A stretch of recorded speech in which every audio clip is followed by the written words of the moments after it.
Kalau kita nggak bisa bicara baik, Diem. kita nggak bisa bicara dengan santun, kita nggak bisa bicara yang kalau bicara justru menyakitkan, lebih baik diam. Ya. Diam itu lebih selamat. Diam itu lebih menyelamatkan kedua belah pihak. Daripada bicara, mengungkapkan isi hati, mengungkapkan segala apapun yang perlu diungkapkan, justru malah jadi bencana. Bukan soal salah mengungkapkannya. Silahkan suami istri, ungkapkan apa yang perlu diungkapkan. Tapi terkadang pemilihan waktu yang tidak tepat, Ya. pemilihan kata yang tidak tepat, atau pemilihan intonasi yang tidak tepat, itu juga bisa melahirkan bencana baru gitu. Ya. Nah makanya jangan sampai kita mencegah kemungkaran justru melahirkan kemungkaran yang lain. Ya. Nah tujuannya dengan kita mengingatkan jangan sampai nih ya dia melakukan hal yang buruk, tapi dengan cara yang buruk dan melahirkan keburukan yang lebih lagi. Nah penting sekali memang seseorang itu saat ingin menyampaikan sesuatu dia memperhatikan poin-poin tadi udah. Sebenarnya kalau sebagai pasangan suami istri ya udah 5 tahunan ke atas harusnya semuanya udah saling mengerti ya. Nah itulah uniknya rumah tangga udah. Ya. Kadang-kadang dia tahu bahwa harusnya misal Ya. lu jangan ngomong masalah saat gue di luar kota. Ya. Tapi satu waktu ngomong aja. Ya. Bukan cuma sekedar nge-WA. Ya. Tapi langsung ambil telepon, bicara sepanjang-panjangnya, begitu mau diinformasikan, tutup. Penting berarti menyepakati. Kapan sih kalau ada masalah kita bicara? Sampai, ini kembali kepada kemarin salah satu runtutan-runtutan.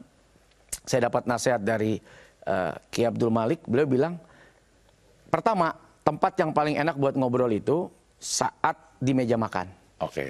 Tapi dalam keadaan sesudah makan. Jangan lagi lapar ngomongin masalah.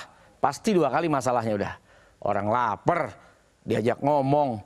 Udah gitu yang diomongin sesuatu yang bermasalah. Ya. Makin meningkat tuh emosinya.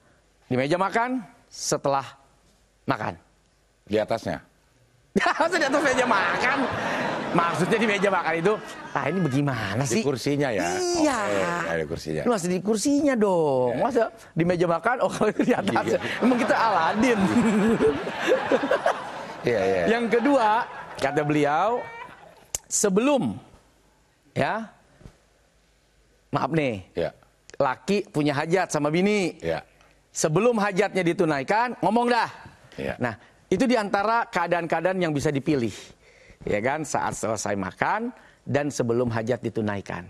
Ya. Nah, begitu. Jangan kebalik. Jangan kebalik. Ya. Nah, sebelum makan sama. dan sesudah hajat ditunaikan. Beda udah.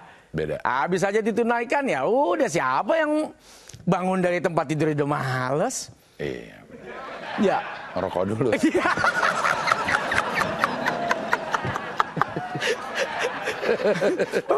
Pemilihan tempat juga penting gitu. Oke, ini ada pertanyaan dari hamba Allah ini.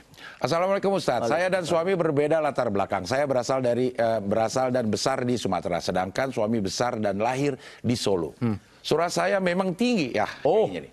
Sementara suami tutur bahasanya halus. Nah, saat bertemu keluarga besarnya, saya jadi lebih banyak diam. Oh lo dah. Karena takut salah pengertian dengan cara berkomunikasi saya yang belak-belakan. Apa yang saya lakukan salah, Ustadz? Beda budaya, adat, kadang-kadang melahirkan karakter-karakter sikap. Ya. Karakter istri yang dari Sumatera memang begitu intonasinya. Ya. Tapi dia sudah paham, ini hanya intonasi saja. Karena mungkin pengaruh pada budaya, pada masyarakat sosial waktu dia tinggal di kampung. Ya. Termasuk Betawi yang orang bilang nyablak. Ya kan? Saya punya istri ya Betawi, nyablak memang. Iya. Suka bilang suka, enggak bilang enggak.